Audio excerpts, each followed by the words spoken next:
Welcome to Life Force Canada. We are assisting our members to remove themselves from the global system of debt bondage, which has been established by incorporating governments and by programming the people to act in their fictional roles of artificial persons, which as legal fictions are debtors by default. An artificial legal person is a dead entity in their realm. It is a legal fiction persona in the theater of commerce, and it's under the Foreign Admiralty Maritime Jurisdiction, the international law of the sea. The truth is you were born into your own sovereign estate, body, mind, and soul. As a magnificent man or woman, you live within the law of the land, in natural law. More and more people are waking up to the truth of the corrupt systems and reclaiming their status, yay, and in doing so are reclaiming their mind, body, and soul. Unfortunately, many are still under mass hypnosis that do not allow them to see the truth of our reality. And this is what Greg German is going to be talking about this evening. Before we get to his amazing presentation, we have a couple of announcements. So those of you who are new here, if you're not a free member or private member, I highly recommend you sign up to lifeforcecanada.ca. And that's where you're going to be receiving all the information via email regarding the courses and what we have coming up. Laura Jane, you have an update. This is about our Sovereign Living Weekend coming up in 2 weeks. Not only are covering all of the topics around how to discharge and how to act as a creditor and be a creditor and take control. We have a special guest coming on Sunday. We have Kenny, and he is the co-founder of Sovereign e-commerce platform, and he's going to be presenting the Sovereign Gold as a way to transact in the private with secure decentralized system of banking. And he's introducing the Sovereign Gold Debit MasterCard. So this is something that will be very exciting for all of our folks who want to continue to live in the private and transact in the private. This will give us another tool for our tool belt. So I'm looking forward to that. Anyway, so that's my update. So that's March 9th and 10th, and we're filling up, folks. So sign up soon. Thank you, Laura Jane. Thank you. And we're also going to be hearing from Kenny's partners, Desmond and Wes. I believe one of them is in Dubai right now, and they're going to be joining us via Zoom, and they're going to answer any question that our members have. So very, very exciting.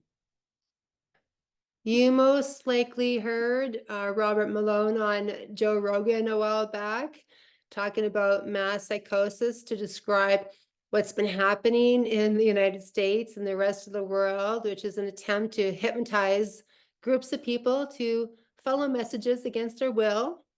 This evening, we have Greg German joining us and sharing a powerful presentation on mass psychosis.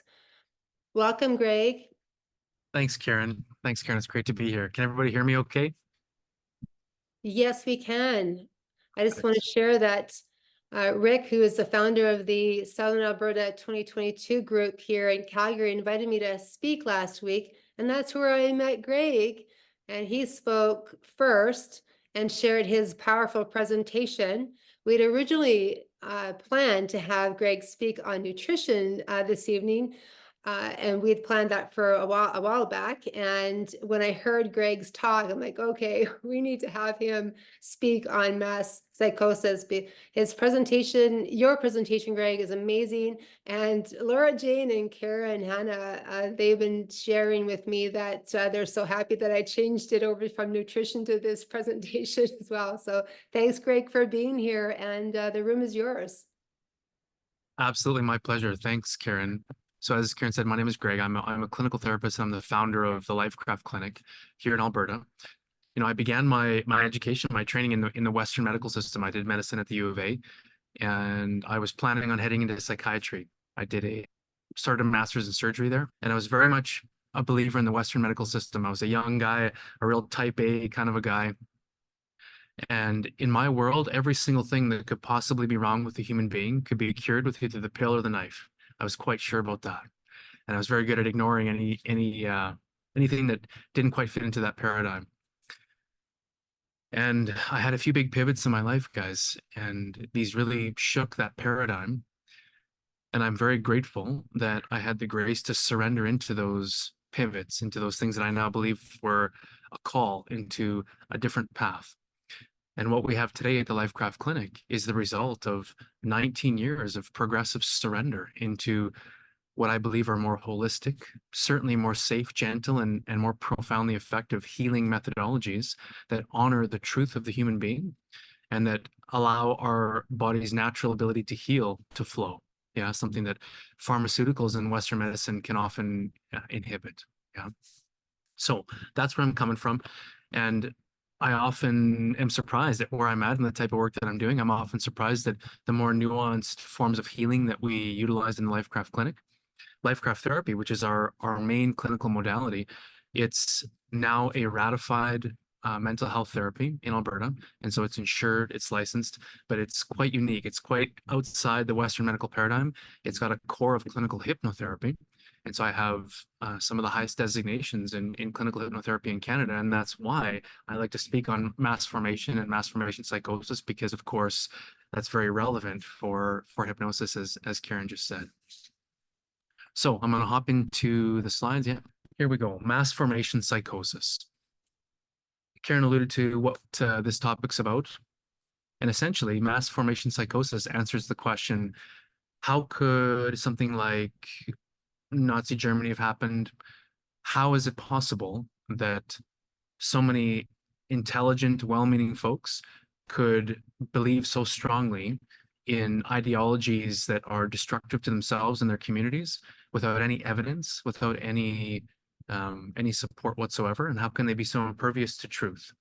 Mass formation psychosis essentially explains how we as human beings can have our desire to belong, our desire to be safe, our desire to be seen, and our desire to be seen as righteous, to feel righteous and to feel right. We can have that weaponized against us and against our communities, even against our little kids. Yeah, so that's what we're going to talk about today. We're going to break this into 3 topics.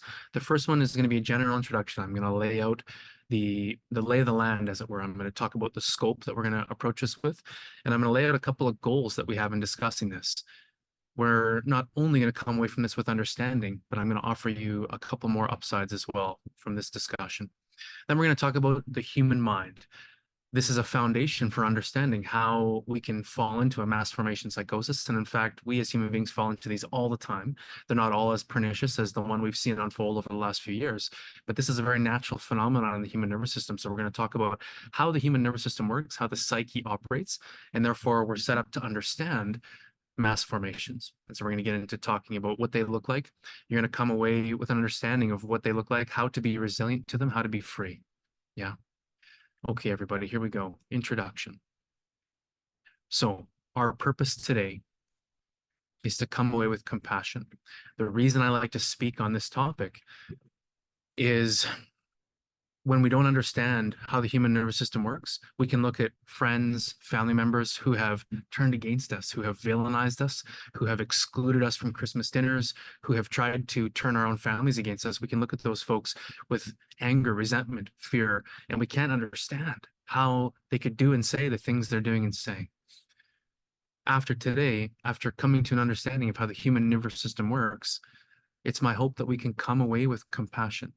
Not necessarily letting people off scot-free. That's not what I'm going to recommend, but compassion, coming into our hearts, coming into a place of balance, reappropriating power in our own lives in the scope of what's happened over the last few years.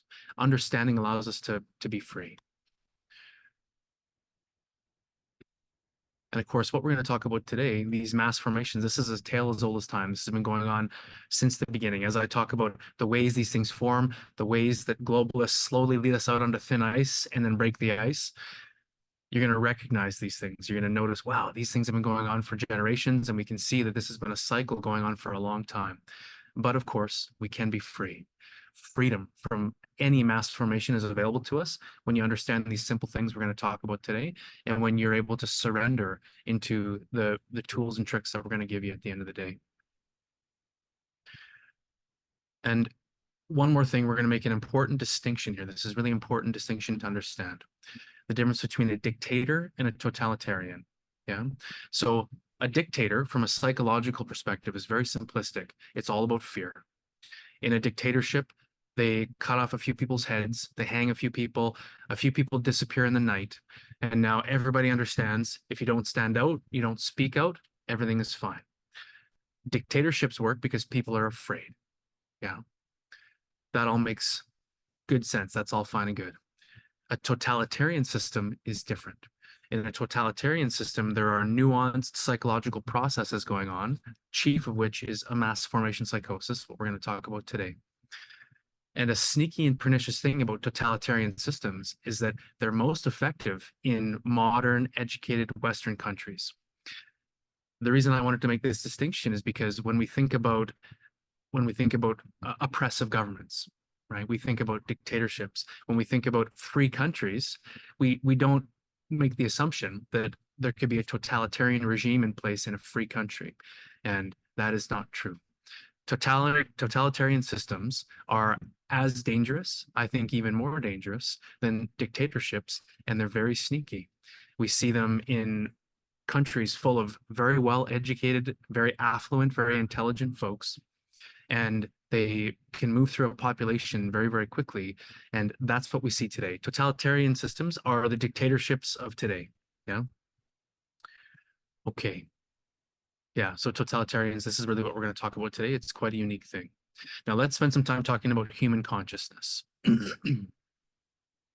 So for convenience, we can divide this beautiful, nuanced, complex thing called the human mind. For convenience, we can divide this into conscious mind and unconscious mind. Now, the conscious mind, this is where you exist. This is where you hold your identity. Everything you've ever experienced or ever will experience is happening right up here. Yeah, this is where you interface with the world. But what we know to be true is that your conscious mind does not experience the world directly. All the information from your environment comes into your unconscious mind first.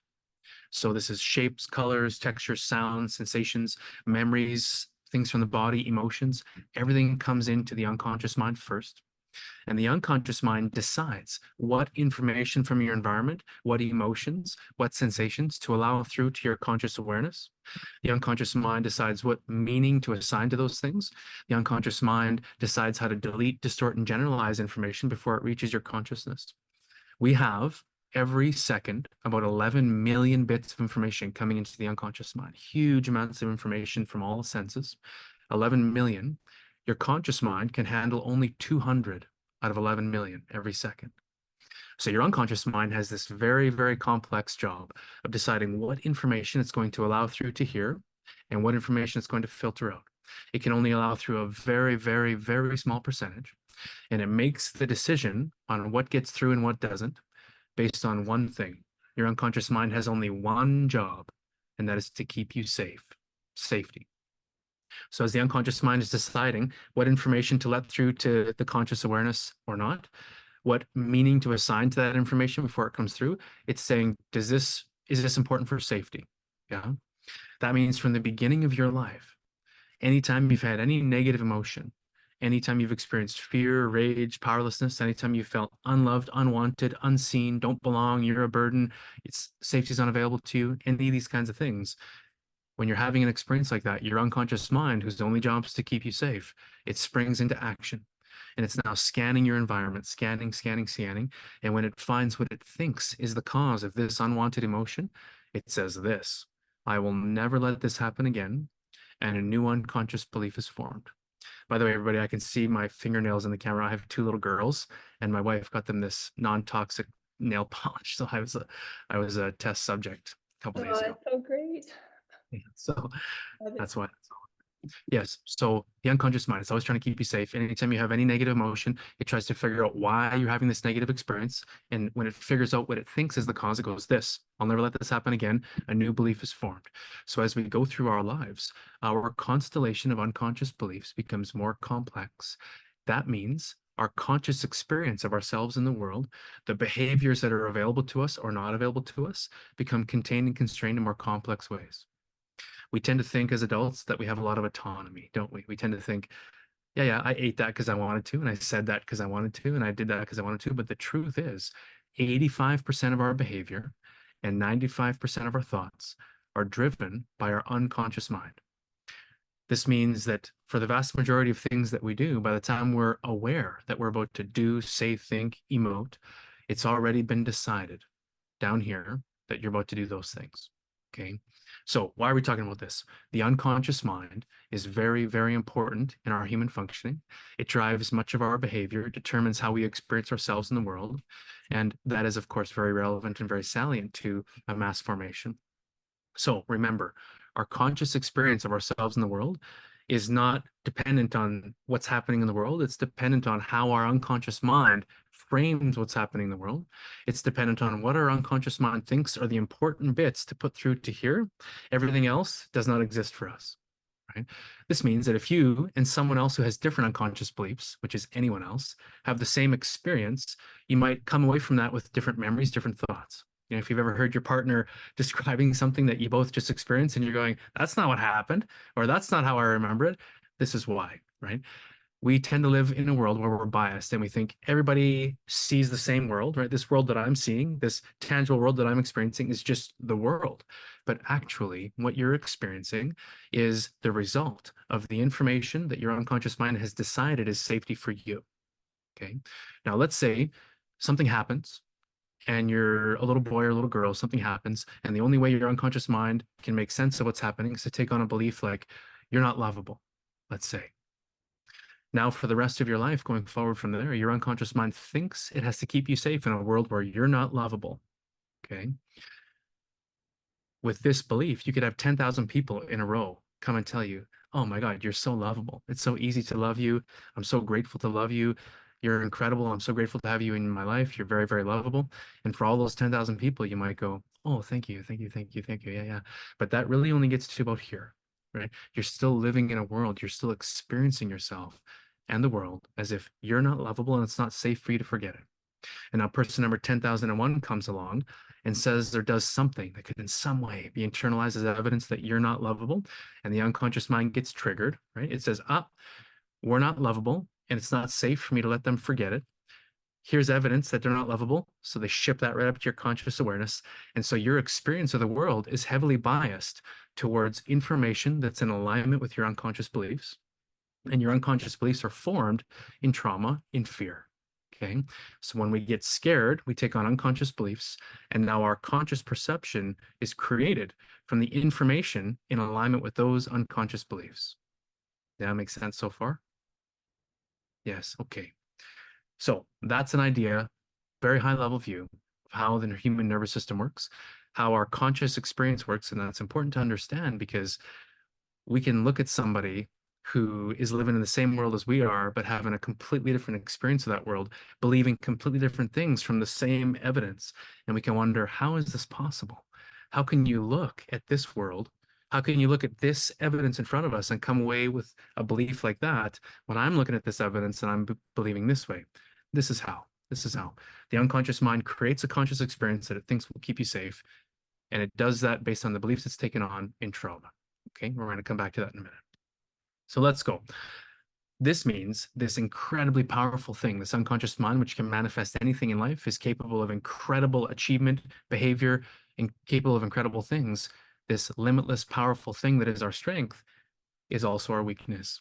And I haven't said here can be our weakness. I said is our weakness because we so rarely understand what's going on here. We're so rarely in the driver's seat of this deep unconscious thing that we can't control consciously. And so when we take on an unconscious belief that's not in service for us, or when we fall into a mass formation, like I'm about to show you, this incredibly powerful piece of equipment creates a conscious experience that's going to drive us in a direction that is not in alignment with our health and safety. Yeah. Okay. Now here we go. We're going to talk about mass formations now for the rest of this time. What is a mass formation? We've talked about this a little bit already, but essentially a mass formation is a phenomenon where group behavior can or group dynamics can influence individual behavior. It's a phenomenon where we change the way we feel, we change what we think, we change what makes sense to us based on what is going on socially all around us. Yeah. So how do mass formations form? We're going to spend most of our time here today. How do mass formations form? There are some very specific conditions. We're going to go through them now. And as we do, don't be surprised if you're noticing, oh, I've seen that happening for the last 5-10 years. This has been happening for an entire generation. It's my belief that globalists put us through this cycle. You know, every couple generations, they rip us through this cycle. And so we can see things happening in society that are leading us to the conditions required for mass formation. So let's go through these. Let's talk about these. The first one is, oops, sorry, I got ahead. The first one is loneliness and disconnection.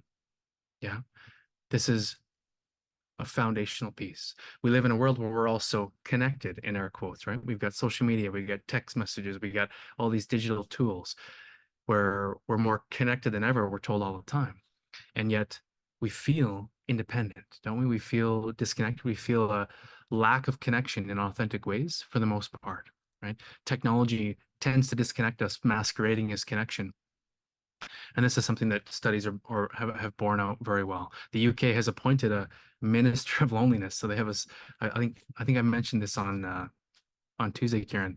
They have a salaried position. So somebody who's paid a salary, their only job is to identify ways that they can address the cost on society, the burden on society caused by perceived loneliness, right? We live in a world that's very populated, and yet in some of the most densely populated areas, Tokyo, Beijing, people experience tremendous loneliness. We feel disconnected from each other.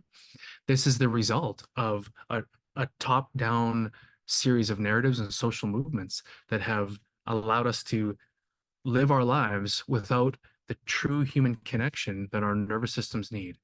Human beings are communal animals. We've thrived in community since the beginning, right? So for as long as we've been on the planet, however long you think that is, we have thrived in community, and our nervous systems know that. And so when we don't feel connected, our nervous systems become destabilized. They become weak. Yeah. Nextly, loss of meaning. This is a direct result of number one. Human beings cannot assign meaning in a vacuum. We assign meaning to things in our lives relatively. So in relationship, if you lived in a cave all your life, if you were born in a cave and you lived in a cave all your life and you never had anyone to interact with, nothing would mean anything to you, right? Our human nervous system cannot grapple with meaning. It cannot apply meaning to anything outside of relationship. And so when we feel lonely and disconnected, even though we might be surrounded by people, when we're having an experience of loneliness, we lose the ability to assign meaning to things. And meaning is a basic human need. If you read Viktor Frankl's Man's Search for Meaning, you understand that when nothing means anything, we become very weak and destabilized as well. Yeah, so we've been disconnected now. Now we're experiencing a loss of meaning in society. Now comes number three, a loss of truth. Again, this is a consequence of the first two. When we don't feel like we're in relationship, when we don't feel grounded in community, when we've lost a sense of meaning, we lose the ability to evaluate truth.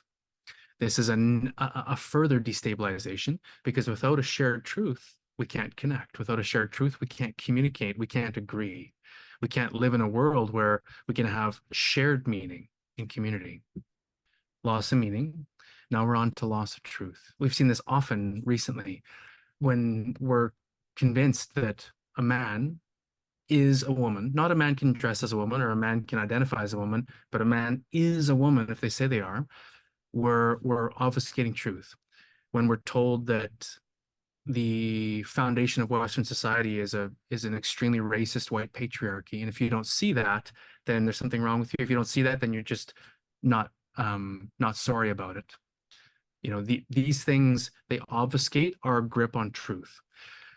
It sounds like a uber right-wing talking point, like, that we would resist these things. But it turns out there is tremendous importance in having a shared form of truth in society.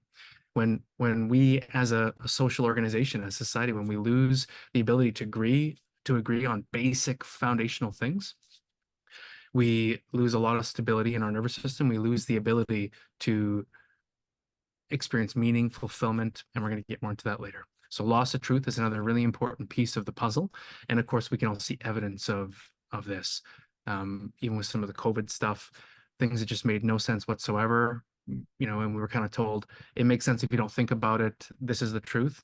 And we saw an erosion of our connection to truth. Next, loss of purpose.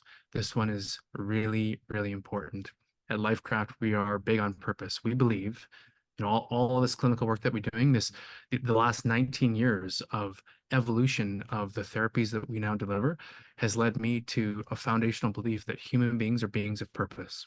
We all have a unique collection of gifts and skills and passions and a unique track of experience, and these all intersect at purpose.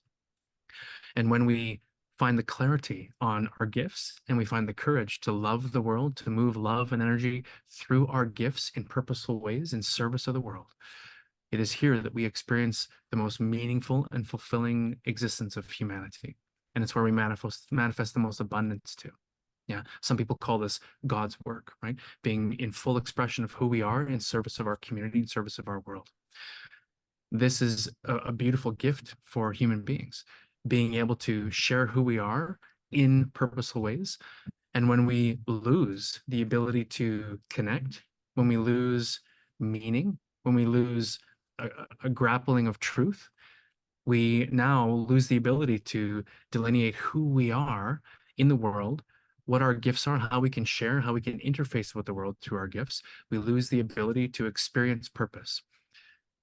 Now we've lost the ability to we've lost perspective on how we can be in power, how we can regain power when we feel like we've lost it, how we can be in abundance, how we can be in fulfillment in life. Yeah, purpose is really, really important. And of course, all these things lead to number 5, which is a free-floating anxiety. Free-floating anxiety. That free-floating adjective is really, really important. If something happened, let's say you get in a car accident, yeah, little fender bender, but it's going to cost you some money. You might have some anxiety about that. Let's say your basement floods. You might have some anxiety about that, but everything gets fixed. 6 months later, you're not likely still experiencing anxiety from that specific thing. Yeah. Free-floating anxiety is an anxiety that results from these things that we've listed. So feeling lonely, feeling disconnected, feeling an obfuscation of truth, misdirection, feeling disconnected from purpose and meaning in life. This leads to this type of generalized, diffuse, non-specific anxiety in our system. And the trouble with this is that it's hard to put the finger on. It comes on slowly and progressively, so we don't really notice. But over the course of years and sometimes decades, our nervous system reaches a point where it's at a fever pitch. It's at a breaking point. And we can't really put our finger on what's wrong with us. And if someone were to ask you, let's say you're experiencing high levels of free-floating anxiety, if someone were to ask you what's wrong, it's hard to say. It's just things don't feel right. I don't feel like I have power in my life. Studies showed that the levels of free-floating anxiety were extremely high in 2018, 2019, highest that they've ever been since we've been recording it. Yeah? We know that society was at a point where we felt conflict, we felt resistance, we felt resentment, anger, fear, rage, powerlessness. Society in general had a very, very high level of free-floating anxiety. Yeah. So we've got these conditions, these 5 things that need to happen for a mass formation to occur. And when you take a look at these, we're really looking at basic human needs, right? Belonging, safety, right? Free-floating anxiety takes away safety. We can't experience safety at all when we have a high level of anxiety in the body, a high level of free-floating anxiety. And when we don't know where that anxiety came from, there's nowhere to go. There's nowhere to go. There's no relief. There's no way to get free, right? When these 5 things are taken from us, the nervous system begins to seek them in desperation. The nervous system is seeking connection, meaning, truth, fulfillment. It's seeking a narrative. It's seeking a leader. It's seeking stability, right? This makes us really, really vulnerable, really vulnerable. Now, one thing I want to say before I move on is these conditions, these occur all the time at a micro level. Mass formations, which can only occur when we have these things, they occur constantly in society. They're always forming and breaking down. Most mass formations don't really get legs. They don't really get legs and take off. But in society, we're always feeling a little bit destabilized, and then we find resiliency. We come back into power, and then, repeat the cycle. And so mass formations form and break down all the time.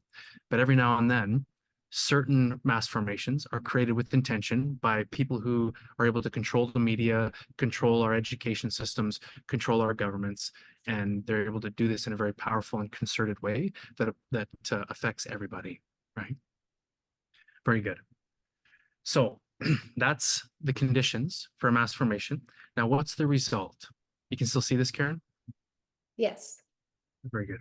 What's the result of a mass formation? Well, first of all, we lose perspective, right? That's the first thing that happens.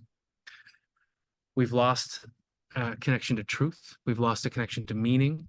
And so we lose the ability to objectively and critically evaluate what a group is doing, what we're doing. We can become susceptible to really bad ideas. We can even become very comfortable holding completely opposing ideas, right? Over the last few years, we've seen narratives that are completely in opposition, and yet people can hold them at the same time to their own destruction, right? This is possible when we've gone through those 5 conditions to arrive at the conditions for mass psychosis. Next one, we can become identified with the mass formation, right? We become identified with an idea that everybody can agree on, right? So here we are. We're feeling like we've lost connection with truth. We've lost connection with anybody else. Purpose, all these things have been blurred. And now we have this free-floating anxiety. And now, all of a sudden, a narrative is presented to us. And the narrative is, here's a thing that's really dangerous. This virus, say, really, really dangerous thing. Now we have a place to direct our free-floating anxiety, right? We can take this thing that's been making us anxious and we can direct it to that virus, that threat. Or maybe they say, hey, the reason you're not feeling well is because you're in the wrong body. You're actually a different gender, say. Or the reason you're feeling the way you're feeling is because of systemic racism, something like this. Now we can direct all of that free-floating anxiety towards this thing. Now our nervous system, which has been hunting for freedom, hunting for a way out, hunting for a way to peace and ground, it now sees an outlet and it locks in, right? It locks in. And so we become personally identified with a mass formation, right? Now, your health, your wealth, your future, your safety, your sense of belonging is attached to this idea, this ideology. Yeah. Now we're entering a mass formation. There's something called de-individuation theory, and this was formed after the Stanford prison experiment. Some of you might have heard of the Stanford prison experiment. It was done back in Stanford. It was an experiment done on the undergrads. They took the undergrads in this class and they divided into 2 halves. One half were the guards in the prison experiment, and another half were the inmates.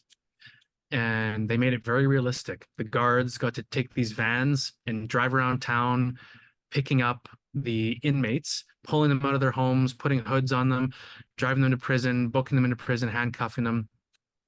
And after just a few days, the students who were guards were inflicting incredible, violent, and insane behavior on the inmates who were their friends and fellow students. And so this experiment was shut down much earlier than it was expected to be shut down. And the results were both surprising and troubling, right? It showed how quickly we can fall into these formations, right?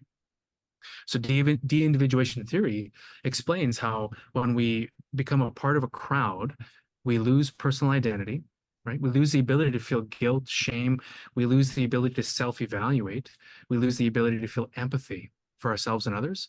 When we lose our individuality and become part of a group, we lose morality-related behaviors. This is de-individuation theory.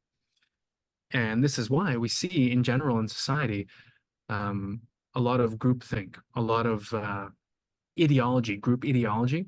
Jordan Peterson rails against this a lot. He says we're losing our sense of individual identity, which is the place where we derive responsibility in our lives. It's the place where we evaluate truth on our own terms and can live a fully human life, right? So when we become identified with the mass formation, the survival of the mass formation, the survival of the ideology that we believe is going to bring us freedom is tantamount to our survival now. Yeah, so our individual safety is meaningless. The survival of the mass formation is our individual survival. Yeah, somewhat creepy. Now we develop, of course, an extreme intolerance for dissonant voices. When people say something that's anathema to this narrative that we believe is the perfect outlet for our anxiety, we become very, very angry, very angry. We become very resistant and completely intolerant to people who say and believe things out of alignment with the ideology we've now assigned our identity to. Yeah. When I was researching this talk months ago, I came across a mother. This was during the Iranian Revolution. So this was a long time ago, decades ago. And there was a mother who had just watched her children be hung, and she was celebrating herself as a hero. And the word she was using, I was reading the captions, she's a hero. Because she had felt so powerless and so anxious in this totalitarian regime, and her kids didn't align with and didn't agree. And so by telling on her kids, by turning her kids over to the government and having them executed, her nervous system found safety. It found a safety that she had not been experiencing for her entire adult life. And so logically, we can look at that and go, what? That's insane. That's crazy. But when we understand how the nervous system works, right, this unconscious mind is not logical and linear. It's going to pursue what it believes is safety, and it can be leveraged to believe that behavior that is clearly out of alignment with your own safety, the safety of your kids, your community, your family, when your unconscious mind believes those things are safety for you, it's going to drive them, right? It's going to drive them.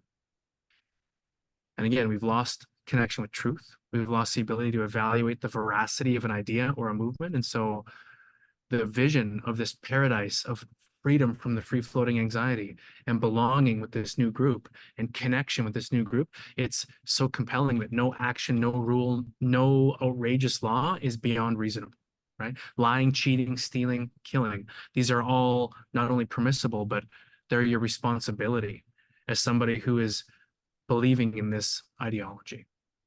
Yeah. The next thing we see is the resiliency to truth. If you can get somebody to believe something without any evidence, it is impossible to disprove that with evidence, right? So if you can get people to buy into and hitch their identity to something that is not true and has never been true, then no amount of truth can get them to come back, right? This is a very interesting tenet of human nervous systems. And we know that it's much easier to make someone a fool than to convince them they've been fooled, right? Much, much, much easier to do so. Loyalty to the narrative is impervious to truth or any opposing information, right? The unconscious mind creates the conscious experience, and it will filter out evidence that it does not believe is in alignment with your safety. And if it believes that alignment with this new ideology, this new school of thought is the belonging, the connection, the shared truth, the purpose that you've been looking for, it will edit out, it will not allow you to grapple with evidence that's not in alignment with this new safety, right? This is how this works. And this is why, you know, when the vaccine was 100% effective, just kidding, 80% effective, just kidding, 60, 40, 30, just kidding, if you've been vaccinated, you're more likely to have higher concentrations of virus in your nasopharynx, just kidding, you're more likely to be hospitalized. It kept going. And yet very well-meaning, beautiful people couldn't take a step back and evaluate that. They continued to feel aligned with that ideology. And that's because of how the human nervous system works. Right? We become impervious to truth, impervious to facts. Yes. Now, what if you're really smart? What if you're a genius? Surely, if we're smart enough, we can't fall into these mass formations. Nope, that's unfortunately not the case. In fact, being very, very intelligent can make you more susceptible. And I can tell you that there were people who I went to school with who got into med school early, very, very intelligent people, you know, in the top 1 percentile. And these were doctors who, through the pandemic, were saying things like, if you come to the hospital and you're not vaccinated, then you should be turned away. They were saying things like you shouldn't be able to get an organ transplant if you're not vaccinated, things like this that had no basis in medicine, no basis in truth. And these are very, very intelligent people that have photographic memories, and they remember every empirical study they've ever read. And yet they were called into this formation. The smarter you are, the more able you are to form cohesive, cogent, and internally consistent belief systems out of these ideologies.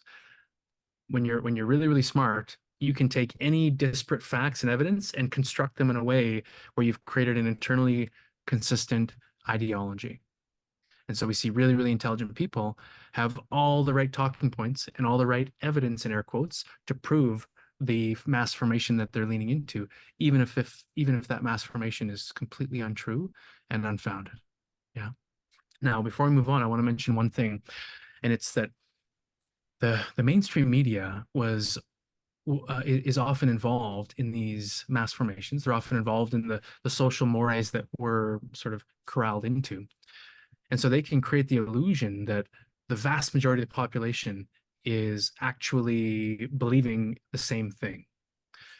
But the truth is that it only takes 20 to 30% of a population for a mass formation to grow legs.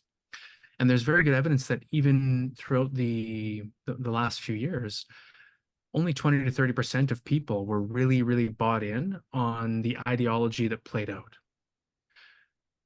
There were a lot of people in the middle who had to go along with things, maybe to keep their job, or maybe they just wanted to keep the peace, but they weren't necessarily bought into the mass formation.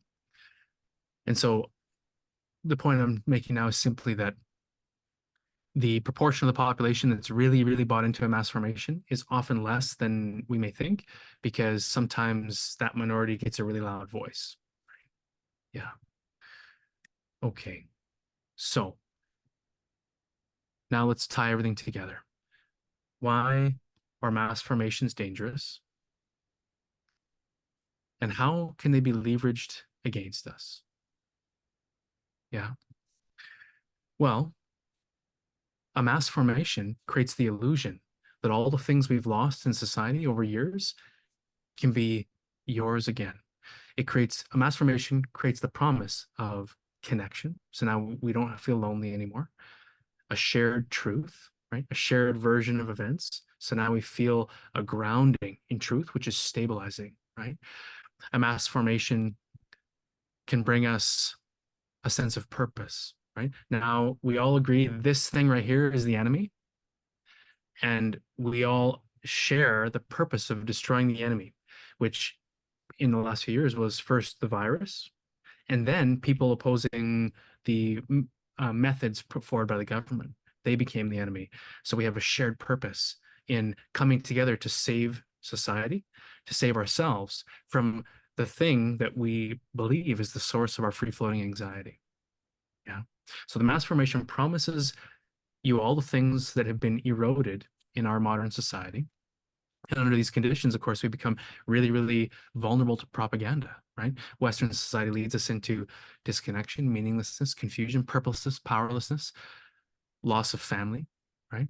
Then the mass media indicates an object of anxiety. It could be something to do with gender, race, health, whatever it is, politics. And we align ourselves. We now have a bullseye for the anxiety we've been feeling, the sense of powerlessness that we've been feeling because we've lost the ability to be in purposeful expression, grounded in truth, in community, in strong family in our lives. And now off we go.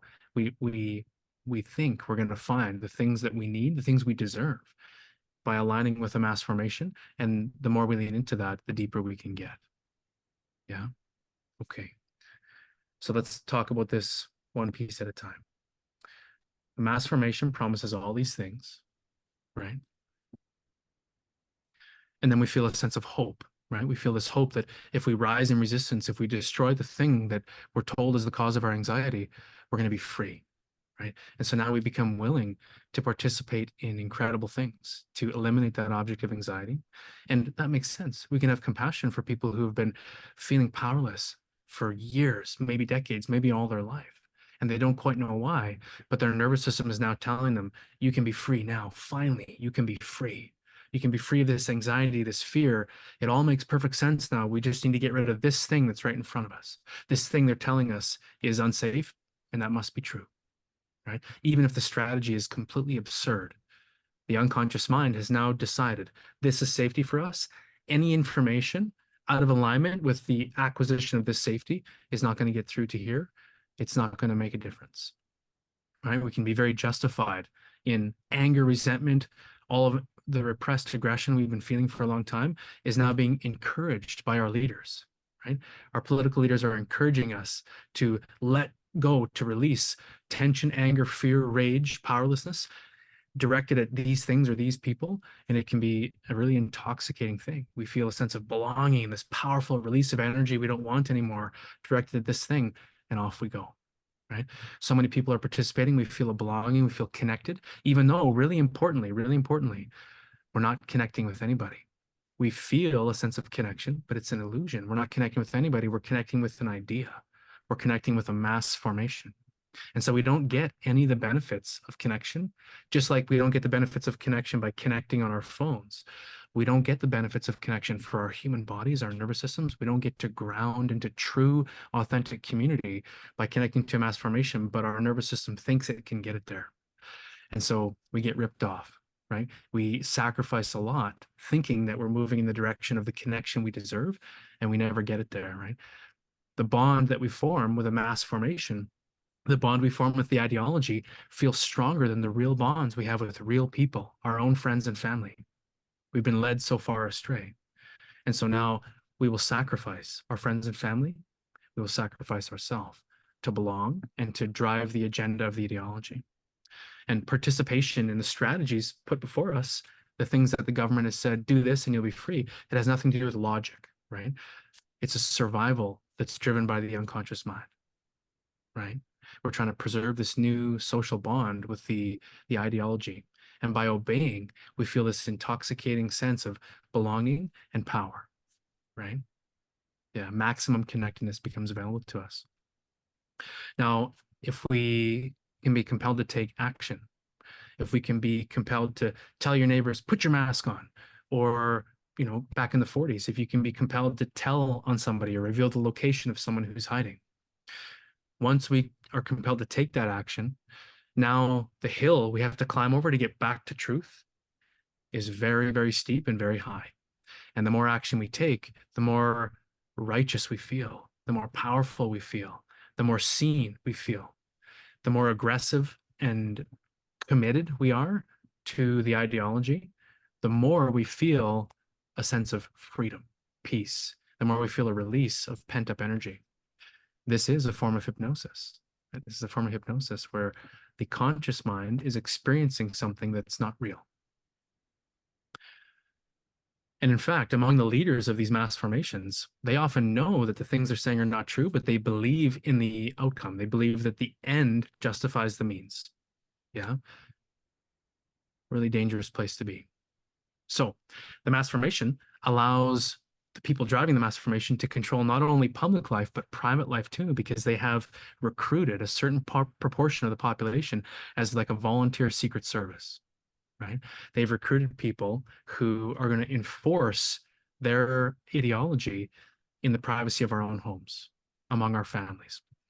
And so with these, you know, at the beginning, we spent some time talking about the difference between a dictatorship and a totalitarian regime. In a totalitarian regime, we've replaced democracy with a technocracy. We've replaced elected officials that are making policy, health policy decisions, public policy decisions in alignment with the political party or in alignment with what's best for us. We've replaced that with technocrats, right? That are now making decisions for all of us in a sweeping way.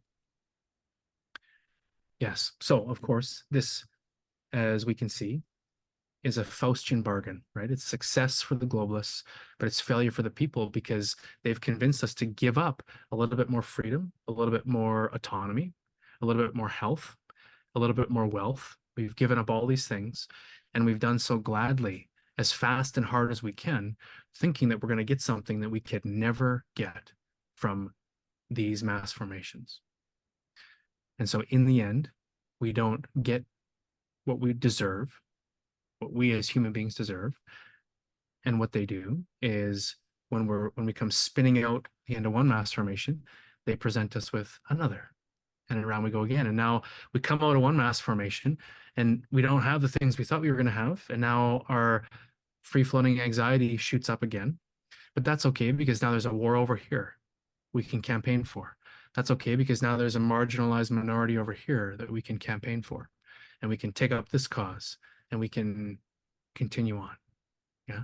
And so we can kind of get chased around trying to find a real sense of meaning and truth and power in our lives and never really find it. But this time, I think is different. We've had many mass formations, right? Going back to the death of Jesus, right? And even before that, of course. Mass formations have been going on over and over and over throughout history. But I believe it's different now. I believe that we're really waking up. I believe that the vibration on this planet is ascending. And I'm very grateful to be doing work, clinical work, where I get to be at the intersection of people's souls and soul trauma and bringing people to freedom, guiding them to the freedom that they deserve, fully human life they deserve. And it's been my experience that over the last few years, the vibration on this planet is ascending very quickly. People are really waking up. Yeah. I said at the beginning that we can be free. You know, so far I'm seeing some long faces here because for the last half an hour I've been telling you about how we've been led about as a bunch of sheep. And while that's not completely true, it can be kind of hard to hear all this stuff, can't it? But now we're going to start talking about how we can be free. We can be free. Coming into an understanding of these things is the first step to freedom. Yeah. And now we're going to spend the rest of our time talking about how we can come into power on our own terms, how we can be resistant, completely resilient to the desires of any other group. We can live our lives in our own lane, grounded in our own truth, in our own power, completely in responsibility over how we feel in our lives, what we're manifesting in our lives, and what that means to us. This is available to us. Yeah. It's different this time. We are ascending as people. We are now ready to grab onto, to live our lives in a level of power and true freedom that may not have been available to us in years past. So what's the solution? What's the solution? Well, we're going to talk about what the solution is for you as an individual and what the solution is for your loved ones. So let's talk about the solution for you first. And I've mentioned this already, purpose. You know, the first few times I talked about this with folks, I had quite a long list of things that you can do to come into power. And I realized that they really all ground into purpose. And I love that it's such a simple and singular thing that you can focus on. If you endeavor every day to love the world in whatever ways you can, love yourself, love your family, love the world, to move love and energy through your gifts, through your business, through your career, in service of the world, you will gain more and more clarity on your gifts, more and more clarity on how you can love the world. You will begin to see more and bigger opportunities to share your gifts in purposeful ways with the world. You will experience a growing sense of meaning and fulfillment in your life that is your birthright as a human being. You will notice more abundance in every way, in here, here. More abundance, a natural consequence of you beautifully and bravely serving the world in purposeful ways, moving your love into the world in service of your community. Yeah. If you endeavor every day to be a human being in purposeful service of your community, you will be completely impervious to any mass formation. When you are serving purposefully, you are grounded. You are unmessable. You cannot be pulled from a foundational truth of who you are in the world, that you belong. You are enough. You are lovable. You belong here. When you are purposefully serving the world, You feel connected. We as human beings, we don't feel connected when people tell us that we're loved. We feel connected when we tell others we love them. That's how it works. Studies have shown that the way you feel about any particular relationship in your life, whether it's your spouse or a friend or someone you haven't spoken to in 50 years, the way you feel about that relationship has much, much more to do with how much you've given than what you've received. The more you've given, the more you're likely to say that relationship's very positive, very good. Yes, that's good. The less you've given to that relationship, the more likely you are to say, yeah, I don't know how that relationship's not very strong, no matter what that person's given to you. And so when you bravely serve, when you endeavor to love the world more than it may love you in return, you're going to realize that's impossible, because the more love you give, the more love you feel. And when we are bravely in purpose, we are connected, we are in community, we are in truth, we are in freedom. In purpose, we are impervious to mass formations. The antidote to those 5 things that we listed is being in purposeful service. Yeah. Yeah, it's really that simple. So, purpose is thing number 1. What can we do to be resistant to mass formations? Love the world. It's even more important when it's hard. When you feel like, I can't love the world because the world has screwed me over, the world has forsaken me, and I can't give love right now because no one's loving me. That all makes perfect sense. Makes perfect sense. And I'm here to tell you, that's a downward spiral. If you can find the courage to force the doors of your heart open and love the world, you will experience more freedom, more groundedness, more peace. You'll discover that you have all the power you could ever need. You have all the love you could ever need. You have complete responsibility over how you feel and how you experience the world, the outcomes you create, and how you experience those. Yes. So purpose, that's the big one. One more thing is nutrition. You know, years ago, it became really apparent to us in our clinic that when your nutrition is jacked, when your nutrition is incomplete, there is a limit to your ability to regulate mood. There is a ceiling on your mental health. When you're experiencing systemic inflammation, when you're malnourished, your neuroendoimmunomodulation is twisted up and you cannot be in full vitality. Your unconscious mind is the interface between your soul, your truth, your consciousness, and the world. And when this thing is jacked up, your ability to be in power, to be resilient, resistant, to be free is limited. And so nutrition is really, really, really important. Foundational human nutrition is really important.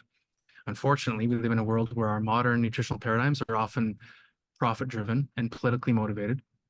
I'm here to tell you that if you followed the Canada Food Guide, you would put yourself on the monorail to chronic disease. And so nutrition is critically important. It's something to think about. I'm not going to go into any more detail on it, but if anybody is interested in what I believe to be foundational human nutrition, natural, authentic, ancestrally consistent nutrition, I'm happy to chat with anybody about this anytime. When we started seeing the importance of nutrition in our community, we started buying grass-finished beef and sharing that with our clinical clients at cost, and started feeding them, grass-fed organ meats. The results were incredible, truly magical. And so I highly recommend ancestrally produced high-quality animal foods. They don't ruin the earth, as we're told. They don't cause cancer. They don't acidify the blood. All the things we're told, heart disease and so on. It's just not true at all. And so that's a side conversation. I'm going to leave that open. Anybody's welcome to contact me anytime if you want to talk about nutrition. And we have sources. We've connected with many local farmers. We have sources for very, very high quality animal foods that are part of these really cool microeconomies that are not disruptible by any government or external force. Yes, so purpose and nutrition, really, really big, really key. Now, let's talk about proper nutrition. What about for loved ones? One of the most common questions I get asked after this presentation is, how do I reach my brother, my sister, my mom, my child who believes things that I don't believe, and they're doing things that I think are hurting them? And I often hear people say, I show them study after study after study, and they just don't care. They won't listen to the facts, right? And now we have a foundation for understanding why that is, right? Why we can be impervious to facts. If you want to reach people, if you want to help people, who you love, remember that the reason that they're oriented with the mass formation is safety. They're pursuing the safety they deserve, the safety that is their birthright. And trying to destroy this mass formation, trying to pull the rug out from under them, is destroying safety for them. And it cannot work. It will never work. So what do we do? There are two things you can do. One is be fully human. This is our thing at LifeCraft, be fully human. Everything we do, from our clinical work, our nutrition stuff, all of our programs and courses, is about two things: bringing people into clarity of purpose and bringing people into freedom, freedom from self-limitation, fear, phobia, at the deep unconscious level, freedom to express their gifts in purposeful ways. This is the fully human life: freedom, grace, flow, abundance, meaning, fulfillment. Be a beacon of the fully human life. Bravely encounter purpose in your life, bravely love the world. Notice the joy, the bliss, the flow, the unmesswithability that you experience in your life. It is undeniable. People who have pursued peace, connection, safety through a mass formation, they do not have it. And they're constantly trying to convince themselves that they do by belonging to something that is destructive. Be fully human, and they will see. It is undeniable. When you come into power, come into freedom in your life, allow the people, without being forceful, allow the people in your life who you believe might be misaligned to see how powerful, how free, how loving, how joyful you are. That is a beautiful and important thing. That is a very important step to reaching people who you believe might be in a mass formation. Yeah. This needs to be done without judgment, without like, look at me, I'm over here living my best life and you messed up and you're over there and your life sucks. No, the best way to do it is just be authentic, be in your own lane, choose the life that you deserve and live that life, and let people see that they can come and be free too. Yeah, so that's the first one: be fully human. Next, be a source of what they thought they could get from the mass formation. If you've lost friends and family members to an ideology, you cannot shame them. You cannot crush them back to truth. You can't shame them back to truth. As hard as it can be, the barriers have to be low for them to come home to truth, right? Be a source of true love, acceptance, belonging. Be a source of community. Be a beacon of purpose, freedom, and allow them to come home. Yeah, that's the way. So this requires compassion, doesn't it? It requires compassion, forgiveness. It requires that we ground into the truth that if we think we're going to feel better when someone apologizes, when someone says, you were right, I was wrong, if we think that's going to bring us freedom and peace, it can't, and it won't. That's an illusion. We can only ever feel those things in our own hearts, and we can have them now. And so we can choose them now, and we can reappropriate any responsibility we've assigned to anybody else to make us feel better by apologizing, saying that we were right and they were wrong. Once we take that back, we stand in true power. We can be in purpose, in freedom, in love, in fullness. And now people can come home. People can come back into truth, full expression of who they are. They can come back into power in their own lives without needing to give up the safety that their nervous system is orienting them towards and that they deserve. Yes. So I'll leave with this. That was a lot of information, folks, a lot of stuff I just ran through and a lot of information behind that. And so I want to make myself available. If anybody has questions, you can connect with me anytime. You can send me an email. I'm going to drop my information into the chat here, whether it's questions about mass formation, hypnosis, the work that we do in our clinic, nutrition. You can reach out to me anytime. I'd love to hear from you. I'd love to support. I love coming and chatting to these beautiful, awake, alive communities like this. And I'm grateful I got to speak to you today. Yeah. Beautiful, Greg. Thank you so much for being here. Those of you who have questions, please raise your hand. Also, Greg, you're from Cochrane, Alberta. Yeah, that's right. Yes, very close to home for a lot of us. Love it. I have a question for you in regards to your family. Was there a big division that occurred brothers and sisters, parents, etc.? How was it for you? Sure. You know, we're very, very lucky. We're very lucky. My wife and I, well, I'll say this. My education has allowed me to see some of the stuff coming. You know, my first degree was in pharmacology in the faculty of medicine. And so since 2001, I've understood the pharmaceutical industry and how this stuff all works. And I've watched many fake pandemics unfold and the cycle spin, and they've been refining how they do this. And so when this one came along, we knew what it was. And so we were in strong communication with our family. So I'm very lucky to say that not really. Some of our aunts and uncles, some people a little bit further from the core of our nuclear family, they did go that way. But we never had any major conflict either. We've managed to find a way to, not talk about it when people don't want to talk about it, and that's okay. Yeah, so I'm very, very lucky. I understand that it's quite rare. Yeah. Yes, I'm very blessed too. My mom, she's 89, and yeah, she's a truther all the way. It's incredible. So is my brother. I love what you shared in regards to you cannot shame them back to truth. That was a very, very powerful statement. Thank you for that. Yeah. DK, go ahead. I think that there's going to be like, people are eventually going to find out that they were lied to. A lot of people think it's going to get to a point where it'll become obvious in very painfully undeniable ways.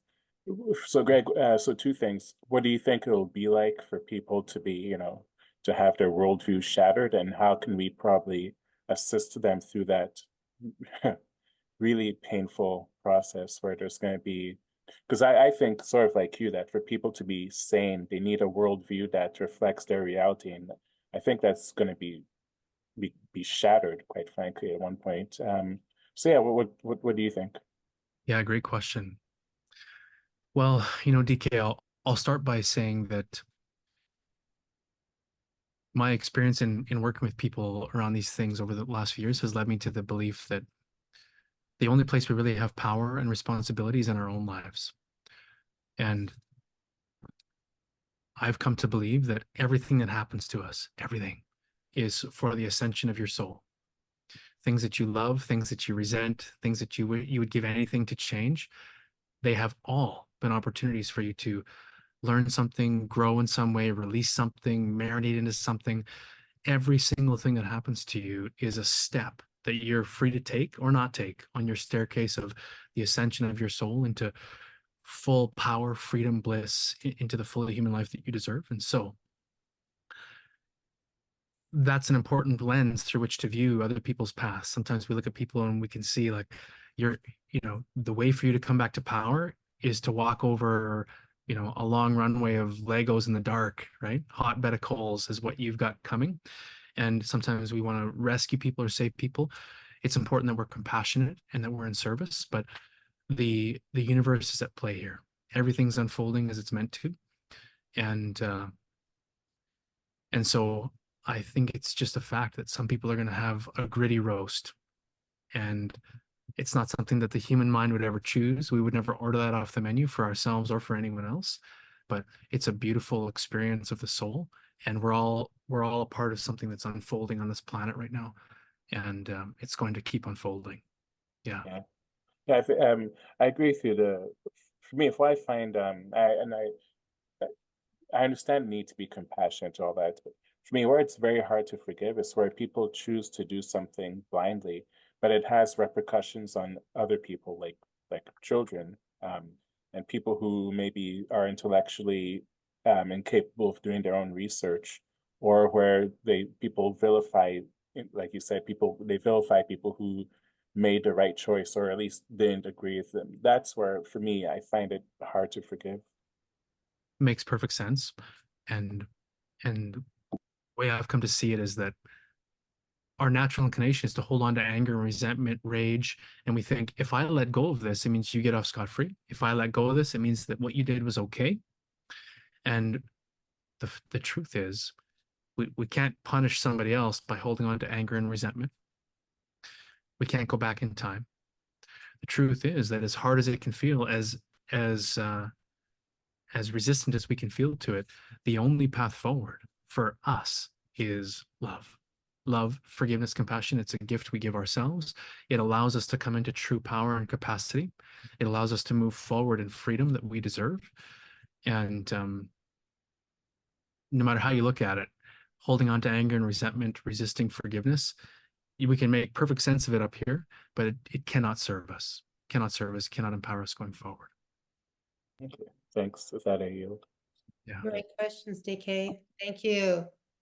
Yes, Greg, love is our superpower. Diane, go ahead. Thank you, Karen. Greg, great presentation. And I'm a fellow Cochranite as well. I've been here since 1979. Wow. I've never met you. Yeah. So anyway, we have some mutual friends. Nicole Kimpton told me about you probably close to a year ago now, and I've been meaning to connect. And I knew right away when your name came up with, well, I didn't know your name, but I knew of Life Craft and Nutrition Craft, but I didn't know the connection. But anyway, thank you for the presentation. And I would actually love to connect with you personally, face to face, at some point soon, if you're available. You bet, Dan. I'll put some links into the chat. You can connect with me. Our clinic's in the Saltwater Wellness Center, just on Main Street. So you'll be able to come in and see me anytime. Yeah. Perfect. Thank you. Yeah. And I loved your closing statements about coming back to love, because like Karen said, I don't know, like people, when you say hanging on to anger and hate and stuff, all that's doing is it's like you eating the poison and expecting the other person to die, right? Like, yeah. There are so many beautiful people right now who are holding on to anger, freedom people, and it's affecting their health. So, but yeah, thank you. This was a great presentation. Really appreciate it. Thanks, Dan. So I'm going to put some stuff in the chat at the end here, guys. I'll put my email, and you guys can email me anytime. I'll also put a link to book a free chat with me, and you'll be able to choose in person if you're local or on Zoom. And it's just a free 30-minute chat. You can ask me questions, and we can connect. So I'll put that in there. I saw one just pop up in the chat, a question, and it was about trauma and how trauma is connected. Can I answer that one, Karen? Yeah, I was just going to ask you. Go ahead. Yeah, it's a great question. So this unconscious mind is a very primitive thing. It's a very basic reductionistic thing. Its only job is to keep you safe. But this primitive thing does not care about the expression of your soul. It does not care about purpose, meaning, fulfillment, joy. It cares about not dying now. It cares about not dying in this moment, right? This thing cares about fertilizing an egg. That's it. Yeah. And so when it forms beliefs that it thinks are necessary to keep you safe, and then from those beliefs, it drives your behavior and creates your conscious experience, those beliefs are very simplistic. We form unconscious beliefs in trauma, right? This thing's only job is to keep us safe. And so anytime we come into a trauma state, which is fear, rage, resentment, powerlessness, those are all trauma states. When that happens, our conscious mind gets out of the way. Evolutionarily, it knows it needs to get out of the way when things are kicking off, when we're in trauma, because our fight or flight and our survival behaviors are down here in the unconscious. So when we enter a trauma state, the conscious mind gets out of the way, the unconscious mind opens up so it can execute our survival behaviors, and so it can take on new behaviors, new beliefs. When you move through that trauma state back to conscious awareness, that door closes. Now you might have new unconscious beliefs waiting to be triggered, waiting down there.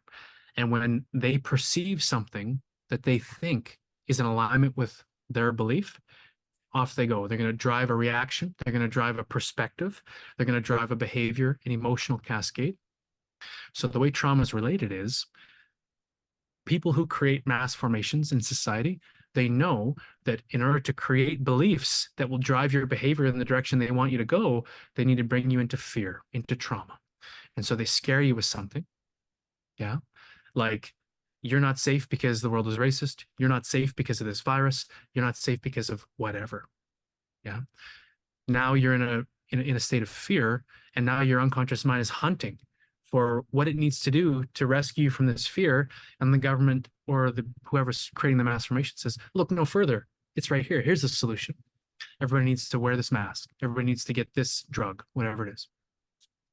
Now, your unconscious mind takes on a new belief, and now it's going to be selecting from your environment information in alignment with this new belief, right? The trauma's long gone. The trauma's behind you. Yeah. But the belief that was formed in trauma is going to stick with you, drive your behavior, drive your experience of yourself in the world, and create your reality. Yeah. Does that make sense? Thank you Yeah. so much, Greg. That is excellent. Deborah Jones wrote, I need this talk in a guided meditation. Well,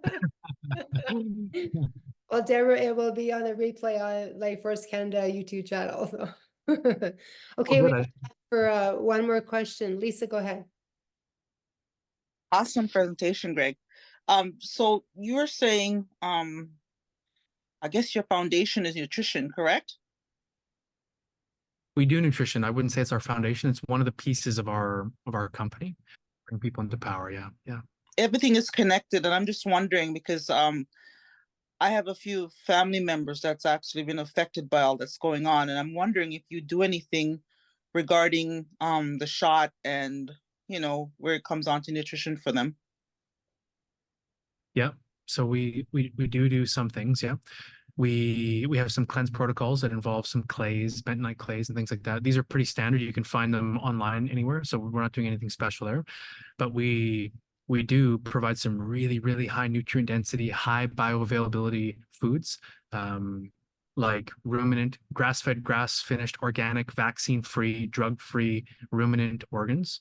And we make a lot of really cool sausages and pepperonis that contain that nose-to-tail nutrition, which is a really, really powerful way to return nutrition to your body, to empower your nervous system, to be resilient, and to empower your body's ability to cleanse and clean.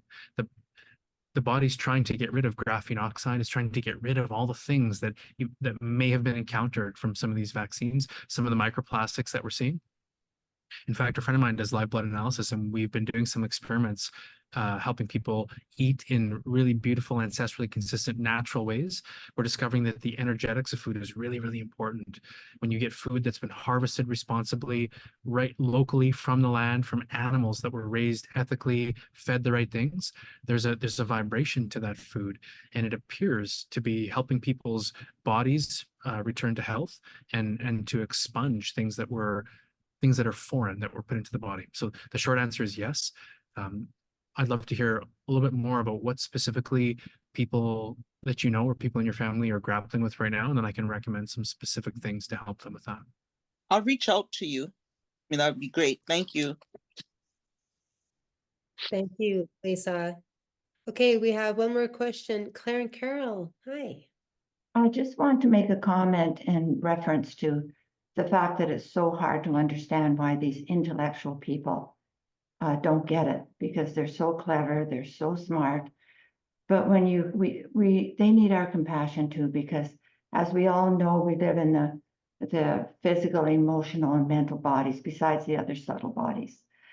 But a lot of these people live primarily in the mental body. That's where they think, that's where they are. They don't really consider the other bodies, for example, the emotional body, the heart. Not everybody, of course, but when you see it so extreme, you know that that's just where they live. And we need to have compassion for that as well. That's true. You want to say? Yeah, and if I can just add one quick thing, when you're talking about the nutrition, Greg, by the way, a fantastic presentation. Love it. Thank you. Thank you so very, very much for that. But it's what we have to do is looking at full nutrition, staying away from the processed foods, the non-organic stuff, all of that kind of thing, because the chemicals are there to bring us down. And a healthy body is going to also be a healthy mind, which is going to then allow our prefrontal cortex to be able to separate things so that we will be able to stay healthy on that emotional level as well too. So looking at the whole thing, with respect to the nutrients, the sugars, all the addictive things, they're all designed to make us vulnerable. That's completely true. That's why I mentioned the nutrition. You're bang on. It's profound how our ability to grapple with truth, make decisions in alignment with our health, it can be obfuscated when things are muddy in here, when we're not clear. You're absolutely right. Yeah. Thank you, Claire and Carol. Greg, this has been exceptional. I am so glad that I said yes to mass psychosis. I would love to have you on again in regards to nutrition as well. I think that's a powerful topic, and I support you in so many ways. Can you just share 1 minute briefly in regards to, was it Soundcraft? Sure, I can. Yeah, I actually dropped it in here, a little link to the website.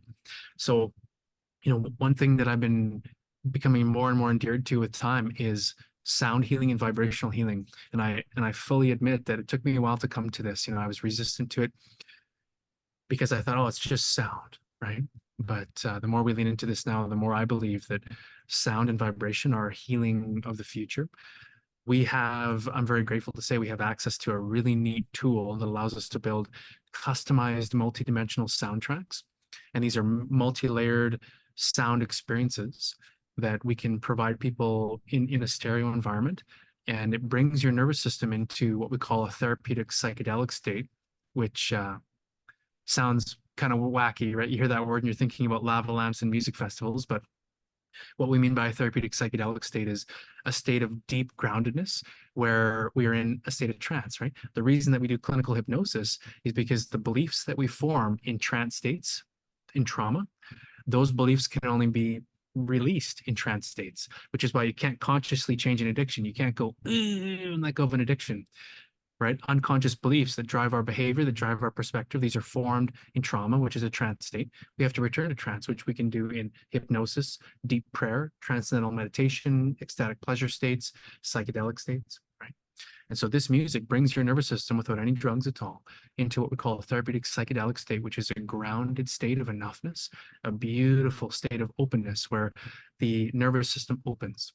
The human nervous system is always trying to heal. It's always trying to release trauma, fear, pain, energetic blockages. But we as human beings are the only animals on the planet that get in the way of that, right? We say, oh, I can't have a breakdown right now, or I'll deal with that later, or I don't want to look at that. It's too big for me to look at. And then we get used to living with these things, these bricks in our backpack. We get used to moving energy around them. It just becomes the new normal for us, and off we go. And over years of grappling with life, we lose track of how much vitality, how much energy we're losing to the things we're carrying. So Soundcraft, which is what Karen's asked me to speak about here, Soundcraft is a tool where we through this really cool music, we bring you into this grounded therapeutic psychedelic state, and this allows the lid to come off the jar. Now you're in this beautiful embodied place of enoughness. And as we move through the different emotionalities with the music, the lid's off the jar, there's nothing holding back. And now different emotions can resonate and become free. So you're listening to the music and it starts to transport you out of your body. And then all of a sudden things might be coming out of here, maybe quivery chin. And usually we do these in a dark place. And the degree to which you surrender is the degree to which you can release emotional weight, anger, fear, rage, resentment. The beautiful thing about Soundcraft is you don't need to know where something's coming from or why. You don't need to be able to articulate it or talk about it. You just need to surrender. Surrender into the music. It brings you into ground and then moves you through opportunities to identify and release things, and things just flow out of you. At the end, we do a little hypnotic imprinting, giving your unconscious mind everything it needs to understand that the safest you can be is in love and freedom. We lead you through visualizations of you living your life, loving the world, noticing how much power, grace, freedom is there. And your unconscious mind is going, it's my job to keep them safe. And as I love the world, I'm feeling meaning, fulfillment, power, clarity, access to my gifts, abundance, safety, safety, safety, safety, safety. And so these experiences, we're able to do them online. You can experience them from the comfort of your own home, for a very, very small price. I think this one's $30. It's a 2-hour sound healing. You get lifetime access to the sound healing that you can listen to an unlimited number of times. Each time you do, you have an opportunity to release and release.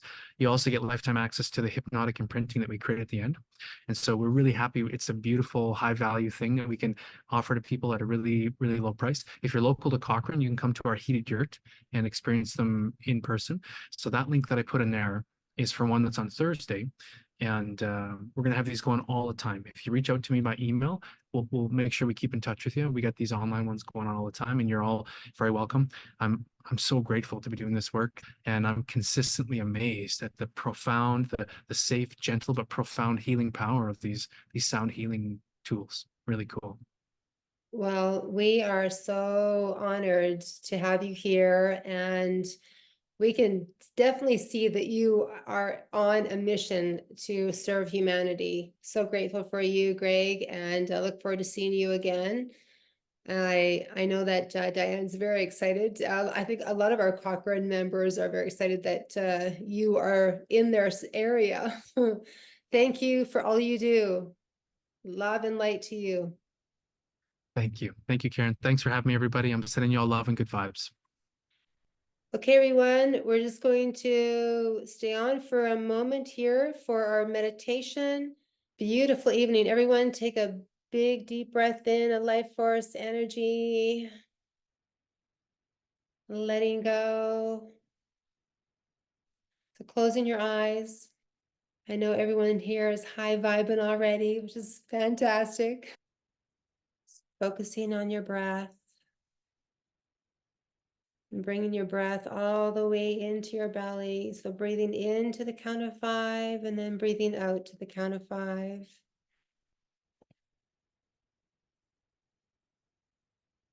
And just saying to yourself, I'm one with my higher self.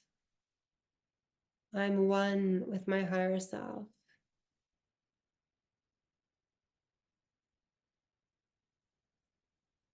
I am tuned in to the frequency of love. I'm tuned in to the frequency of love.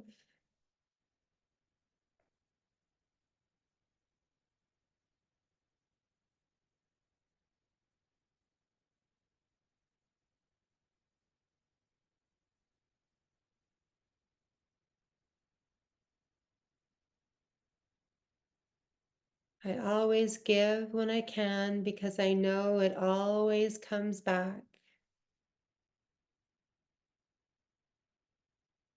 I always give when I can because I know it always comes back.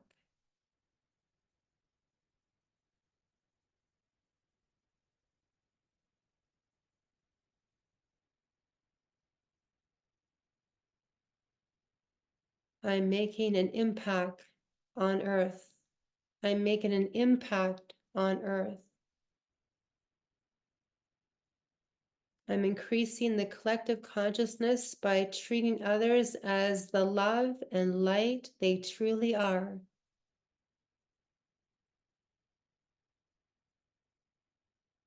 I'm increasing the collective consciousness by treating others as the love and light they truly are.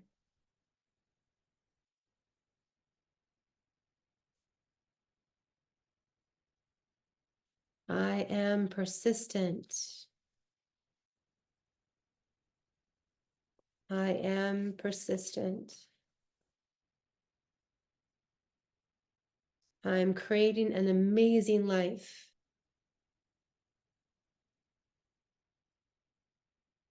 I'm creating an amazing life. And so it is.